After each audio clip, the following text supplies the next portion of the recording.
This is What Does It Profit? And I'm your host, Dr. Dawn Carpenter. In this show, we talk about value, the social and moral value of business. Each episode, each guest will bring me a little closer to finding out what does it profit. This week, we're going to a difficult place. We're going to have a conversation about an idea that some people have a hard time wrapping their heads around. How do we as a society express, or dare I say, determine the value of a human life? The question itself forces us to make an important distinction between economic value and moral value. And to help us sort through this, I couldn't think of anyone better than the special master of the 9/11 Victims' Compensation Fund, Ken Feinberg. Ken is arguably the world's leading expert mediator between the bank and the tragedy. I only get involved in compensation and valuing lives when others, the President of the United States, the Attorney General, the Congress, a governor, a mayor, they come to me and say, will you do this? And I do it because I'd like to think that I'm giving something back to America and to my fellow citizens. I'm also, I think, trying to alleviate, if I can, at least one obvious stress point for victims, financial insecurity. If I can at least give victims one less thing to worry about by providing them some financial stability, I think I'm doing something good. But I always remember, that money is a very poor substitute for loss. This year will mark a grim anniversary. 2021 will be the 20th anniversary of the most horrific act of terrorism on American soil. For many of us, that day isn't a distant memory. In fact, it's more like a movie that we play over and over in our mind as vividly as if it had happened yesterday. For me, I was on my way to work, driving over the Roosevelt Bridge into Washington, just as American Airlines Flight 77 crashed into the West Wall at the Pentagon. I had a front row seat that day for the departure of 187 souls. When I reflect on that day, I'm convinced more and more it had something to do with my own soul-searching about the value of my life. And now let's welcome to What Does It Profit, Ken Feinberg. Ken, welcome. Glad to be here. You're an attorney by profession. You've been around social justice issues for a long time. What drew you to this? Why did you think it was important? I really think primarily what drew me was patriotism. Everybody in America was attempting to do whatever they could to help alleviate the horror and the tragedy surrounding 9/11. I thought that this would be a wonderful way for me to exhibit good citizenship and patriotism. And charity. I mean, you did this work for no compensation. Oh, that's right. Well, I didn't think it appropriate, frankly. If you're going to be a citizen stepping into the breach to assist the American people and the victims of such tragedy, you would be hard pressed to say, and I also want to receive compensation for my service. No, I thought that would be inappropriate. So for 33 months, I worked entirely pro bono.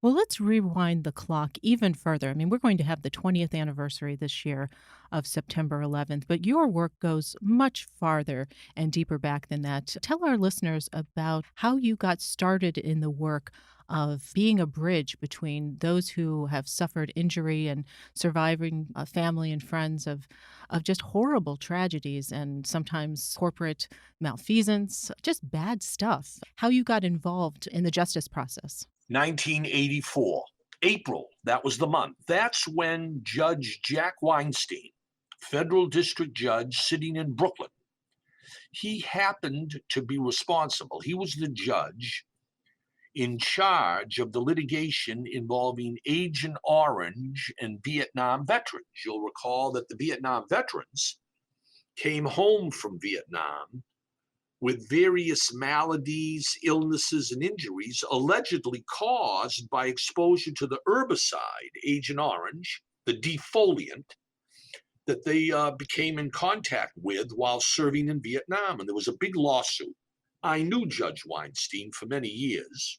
And he called me and he said, Ken, I want you to design and administer a settlement involving 250,000 Vietnam veterans and 8 chemical companies like Dow and Monsanto that made Agent Orange and sold it to the Defense Department. And I want you to be the mediator, and I want you to be the claims administrator. And that was the beginning of a career that I never planned, that was never on my radar screen. But overnight, it changed my entire professional outlook. I went from being a Washington lawyer who had worked for Senator Kennedy, and suddenly I became a compensation expert who designed the programs, administered the programs as an alternative to litigation. And that was the beginning of my unanticipated career. That's 250,000 veterans. That's an enormous class. Had anything like this ever been done before? Not in torts, no. There's always been class actions, in the consumer area, antitrust. This was the first effort by a very able and creative judge to corral all of these individual Vietnam veteran claims and turn them into a federal class action to be litigated in Brooklyn if the cases weren't resolved. Now, a skeptic might say something like this maybe is designed to provide a buffer or a shield for these corporations. Do you see it that way, or do you see it differently? I see it differently. Corporations usually oppose these class actions. They don't want all of the individuals to be combined into one lawsuit where they have all that leverage because of the sheer number of litigants. I think here, the chemical industry decided that the risks of being hit with a very substantial financial penalty was such that it was in their interest to settle the case. And that's why I mediated a successful settlement. It took us about 8 weeks, and we managed to resolve the litigation. So, what did you learn in that process? I learned a great deal about how you get to yes, how important it is to be creative and competent and understanding of each side's positions, and how you try and, over time, fashion a settlement value to the litigation where both sides say, we're not happy, the settlement value of Feinberg is too much or too little. But it really does appear to be the best we can do, and therefore we'll do it. Mm. Do you think that program made a difference in the lives of these veterans? Oh, I think it did. I don't think the financial rewards made a difference. There were so many veterans and so little money. But I think the mere fact that the chemical industry and the United States courts, Judge Weinstein, validated their concern and their criticism about Agent Orange. Yes, I think in that sense there was some Vietnam veteran vindication from that lawsuit that they otherwise would not have received. Mm, Okay, well, that's the mid 80s. So, how do we get from the mid 80s to now 2001? Well, once Agent Orange was resolved on the front page of all the newspapers around the country, I started getting all sorts of inquiries about mediating this case, this tragedy, this airplane crash, this asbestos injury, this DES anti-pregnancy drug injury. I mean, it became a mediation profession for me before there were professional mediators. And I began over the next 15 years to mediate and resolve all sorts of different controversies. The Shoreham nuclear plant had to be closed on Long Island. We mediated that. I was asked to arbitrate a dispute over the value of the Zapruder film of the Kennedy assassination. What was that film, the original film, worth? Yeah. Tell us that story. I don't know that our listeners may be familiar with that one. The United States government seized the original black and white, grainy millimeter film of Abraham Zapruder's filming of the Kennedy assassination in Dallas.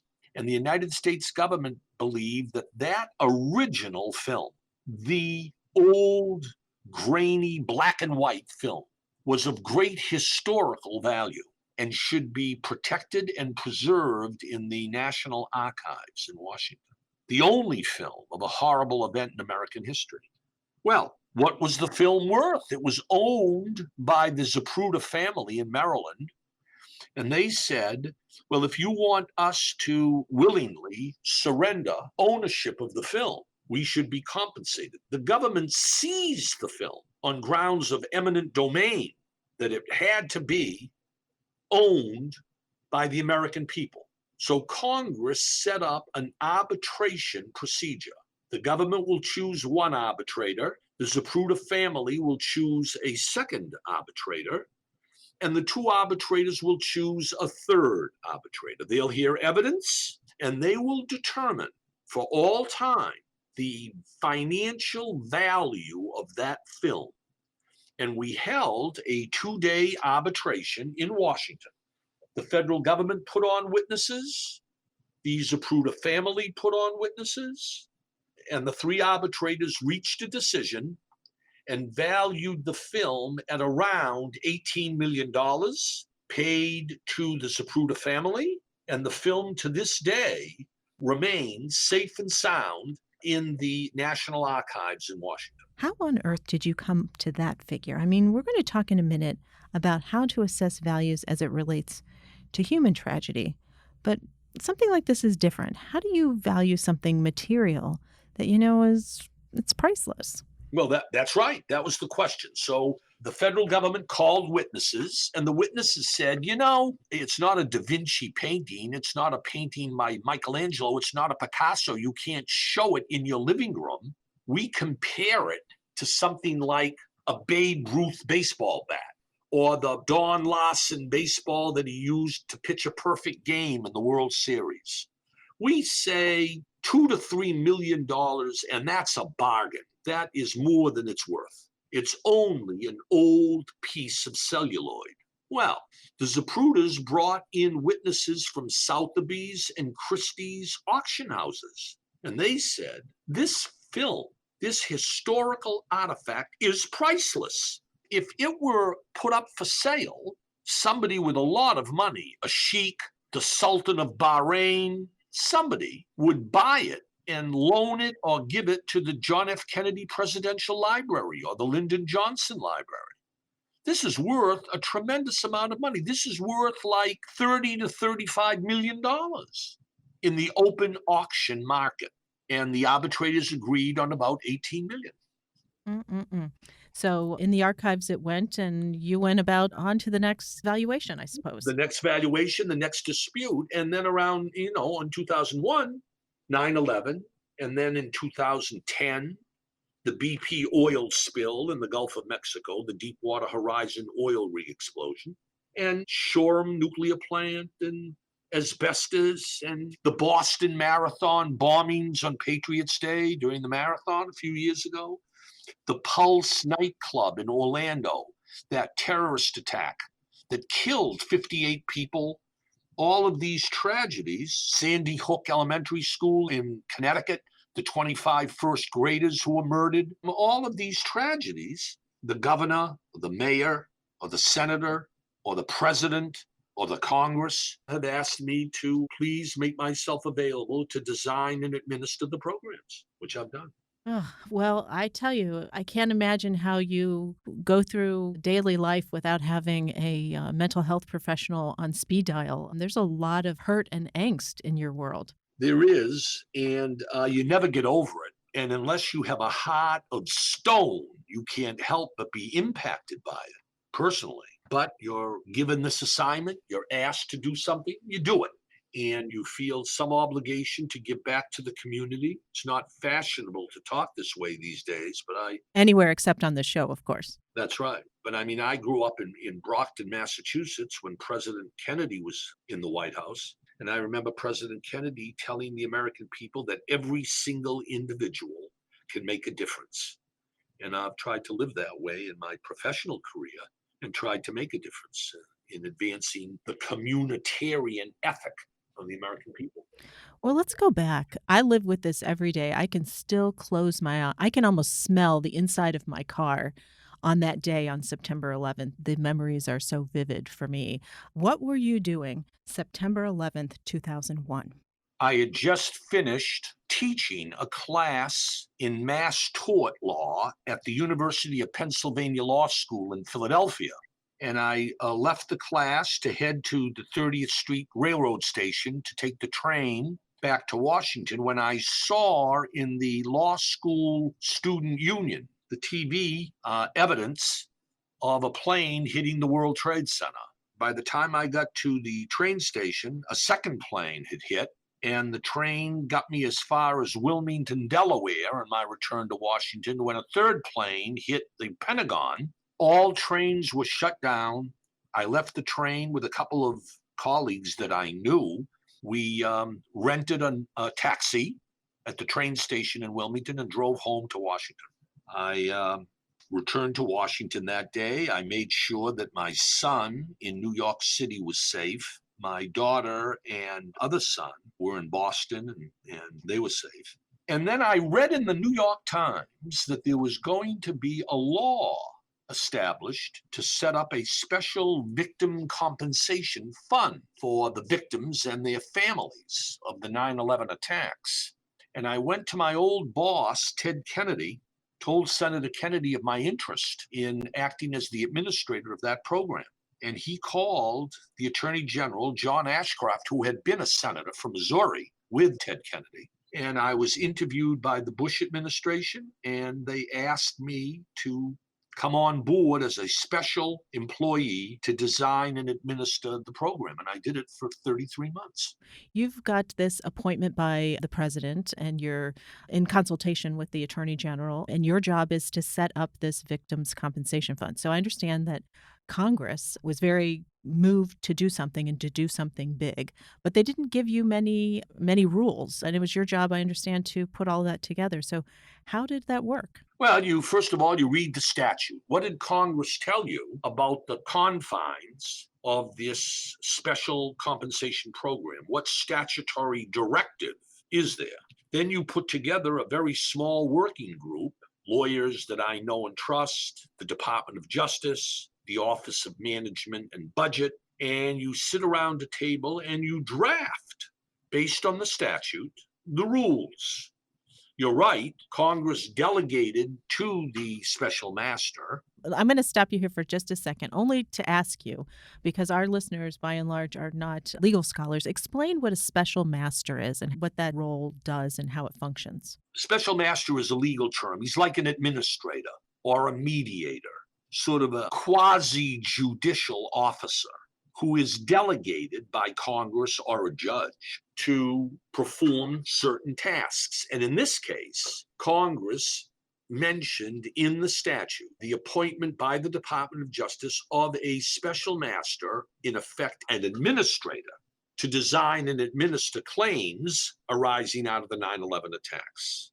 Okay, so you say design. So you were actually determining who was eligible to be compensated? That's right. For example, it's all well and good to say that eligible victims are those who died on 9/11, either on the airplanes, at the Pentagon, or at the World Trade Center. That's relatively straightforward. Designing eligibility for death claims was easy, actually.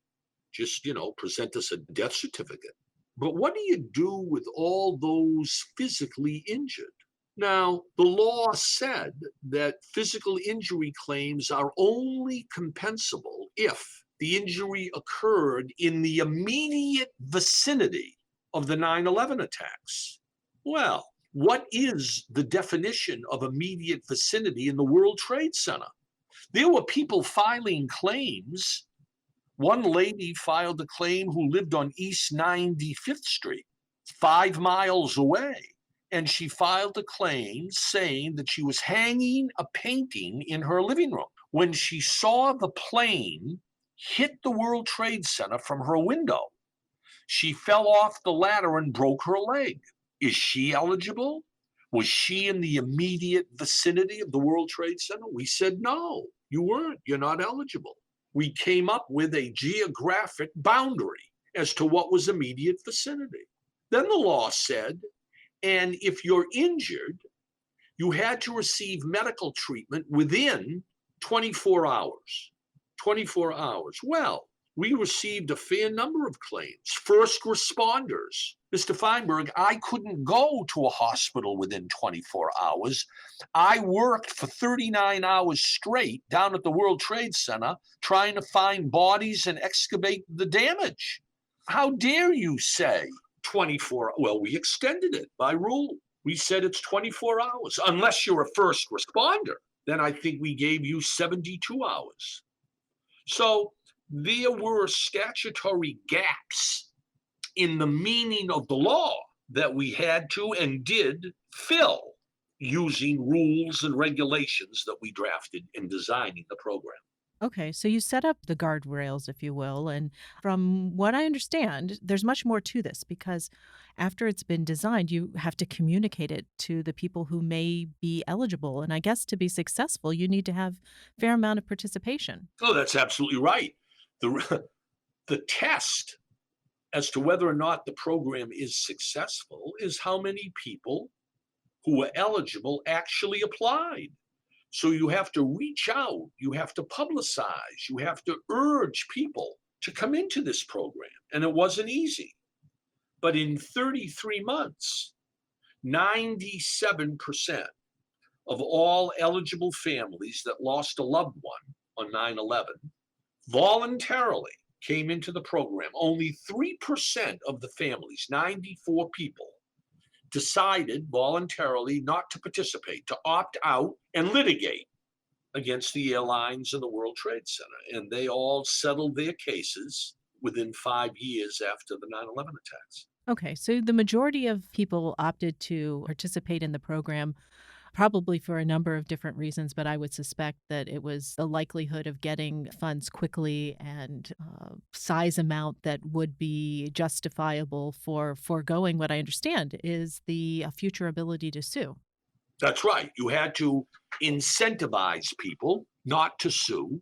I think that it was quite obvious when so many people, 97%, decided to come into the fund. They were of the belief that it was beneficial to them rather than litigate. And the people who litigated, that's fine. I had no problem with that. That was their right. I don't think that after paying lawyers' fees and costs, I don't think they received as much compensation as they might have in the fund, but entirely up to them. The biggest disappointment were not the people, the few people, the 3% who decided not to participate in the fund. My biggest disappointment were two who did nothing. They never entered the fund. They never filed a lawsuit. Mm. They let the time expire and did nothing. One was a woman in her 80s who lost a son at the World Trade Center, paralyzed by grief. She never filed. And the other was a priest who lost a brother and who felt it was God's will, and he didn't file. And basically, both of them surrendered in excess of $2 million tax-free each by not participating. Okay, well, you mentioned money. What was the process by which I would suspect there was a track for people who were survivors and then those who were injured. But either tract of individuals, there had to have been a process by which you determined the value at which they would be compensated. Well, you had to determine the value of a death claim as well. You had to determine a value in every single claim, whether it was a death claim being asserted by the family survivors or whether it was a victim, him or herself, who survived with injuries. And we calculated value exactly the way that judges and juries do every day in every court in this country. What would the victim have earned over a work life but for the injury or the death? Add something for pain and suffering? There's the award. What you need is not a crystal ball. What you need is a good calculator. Yeah. That's what judges and juries do. So, sitting back away from the tragedy for a moment, let's just put it on the table. I mean, a stockbroker who may have been on an upper floor who, didn't have a chance of getting out, is that the person whose compensation was the highest? Oh, so a case like that, sure. Especially if the stockbroker at Cantor Fitzgerald on the top floors of the World Trade Center was making $1 million and died at the age of 32, that economic calculation is going to be very high, very substantial. Then you add pain and suffering. So you get an award through just a calculator, maybe of 25 or $30 million. Now, I never paid anything like that. I exercised my discretion, which I had under the statute, and reduced that award to single digits, 6 million, 7 million, but still much higher than the average award of about 2 million. Of course, that's how it works. I mean, if you were to discount the fact that this was a national tragedy and any other type of, horrific incident, the court system has a process of doing this, but just something I think intuitively hits people that, oh my gosh, you look at 6, 7 million for a stockbroker and a dishwasher whose economic quote unquote value is a totally different profile. Is his life worth any less? And I guess it gets into that confusion about economic value versus moral and social value. Of course you're right. Of course you're right. However, this is the American system. Forget the 9/11 fund. The stockbroker versus the dishwasher, those varying degrees of compensation occur every single day in every court in the United States. Yeah, we don't like to think about it, Yeah. It just doesn't feel right. Well, don't forget, in the 9/11 fund, every single claimant, the stockbroker's widow or the widower, or the banker's widower or the dishwasher's widower, they had to voluntarily decide to come into the program. They didn't have to. As I say, 94 people decided to litigate. Secondly, if they came into the program and decided to take the funds, only then do they decide, I will sign a release and I won't go to court. Well, everybody had a choice, but everybody, I think virtually everybody, realized the program was generous as it was, and that it would be more likely that they would receive generous compensation quicker than if they went to court. Yeah, I mean, you really became the human face of this program. Tell our listeners a little bit about the outreach that you were doing and all of the visits you had with participants in the program. It was not easy to get individual victims and their families to enter this program, not at first. This was a very unique program. Be careful the devil you don't know. They had no idea how this program would work. They meaning Congress. I'm talking about victims who were reluctant to enter the program. I think Congress passed the law because Congress was worried that too many lawsuits would inhibit the government, the airlines. I think that the Congress was concerned about that. But still, convincing undocumented worker families that this program was on the up and up and that they wouldn't be deported, that they wouldn't be put in prison or fined, or their children wouldn't be taken away from them. It took some outreach effort by me to exhibit that type of assuredness that convinced people to come into the program. And they did. They did come into the program eventually. You must be very persuasive. Tell our listeners about the visits you took abroad to talk about the program to foreign nationals who maybe were surprised about the, I don't know if generosity is the right word, of the fund. They were surprised, they were skeptical, they were suspicious. I met with about 35 families from foreign countries in London, African companies, Asia, Norway. And I told them about the program. And I said, look, the average award here for a death claim is $2 million. You lost loved ones at the Pentagon or the World Trade Center, and you're eligible. Well, first they suspected this was a CIA, some sort of CIA plot. Then they said, you're going to take away our passports. No. Do we have to come to the United States to get the money? No. How long will it take? A couple of months. Do we get the money in US dollars or local currency? US dollars. What's the catch? What's the catch? There's got to be, no government is going to give away this type of money to foreigners. Well, when they saw that we were giving the money away and that it didn't matter whether you were an American citizen under the law, everybody was eligible. They all filed claims, but it took some time for them to be convinced that the program was on the up and up. Well, I can imagine that there were a lot of heart-wrenching stories that you heard. I can't imagine. I remember reading in your book about a widow who was a cancer victim, and she was going through a tough time at the time of the attack. And then she finds your program, and what happens? She came to me, 24 years old, sobbing. And she said, Mr. Feinberg, I lost my husband at the World Trade Center. He was a fireman. And he left me with our two children, 6 and 4. Now you're going to give me $2.2 million. I want it in 30 days. I said to her, Mrs. Jones, why do you need the money in 30 days? It may take a bit longer. This is federal taxpayer money. We've got to go to the Department of Treasury. They've got to do its due diligence. No, 30 days. I said, why do you need the money in 30 days? She said, why? I'll tell you why, Mr. Feinberg. I have terminal cancer. I have 10 weeks to live. My husband was going to take care of our two children. Now my little ones are going to be orphans. I have got to find a custodian for the funds. I've got to find a guardian to take care of my children. I've got to set up a trust. I don't have a lot of time. And I need this money and I need it fast. Well, we ran down to the Treasury and we processed the claim in a very rushed, expeditious fashion, got her the money. 8 weeks later, she died. Now, I heard hundreds of stories like this, one more filled with pathos than another.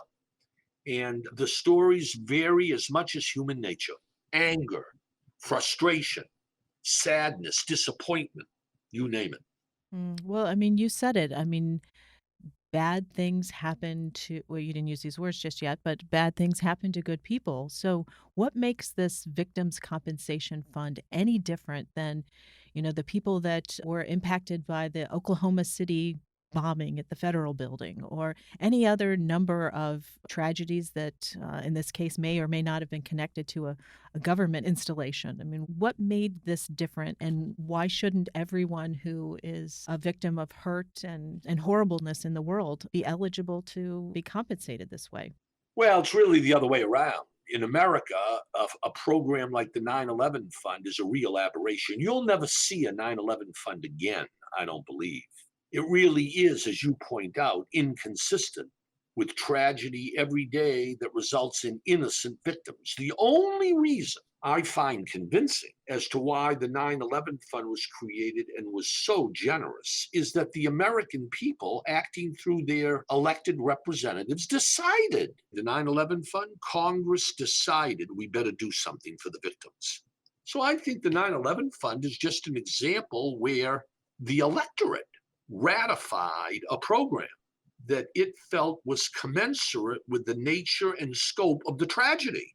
And other tragedies, it isn't quite the same. All these other tragedies that I've worked on largely are privately funded by donor, by individual citizens, corporations around the country.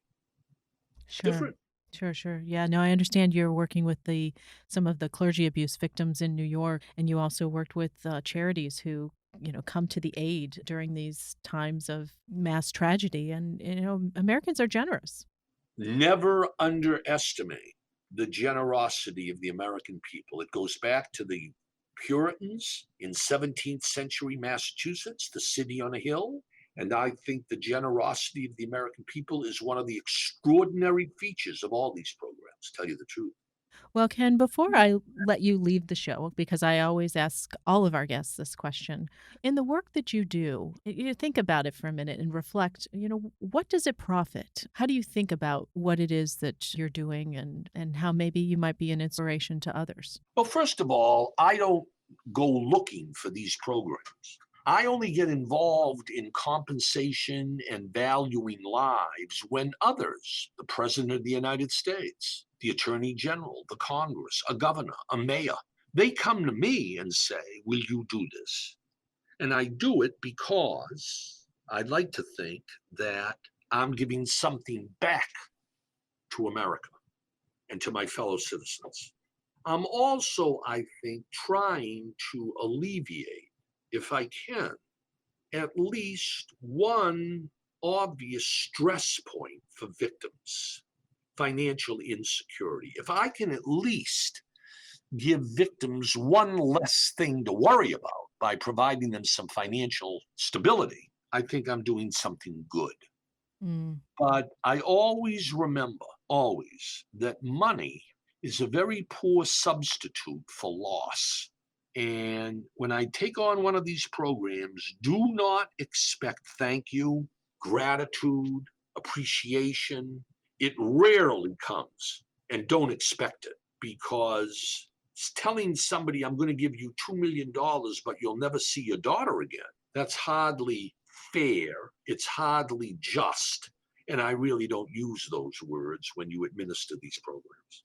Well, Ken, you have probably among the hardest jobs of anyone we're going to talk to on this season of What Does It Profit? So I'm thankful that you gave us an opportunity to take a glimpse into the world in which you work. Pleased and honored, and good luck, and stay safe. Thank you very much.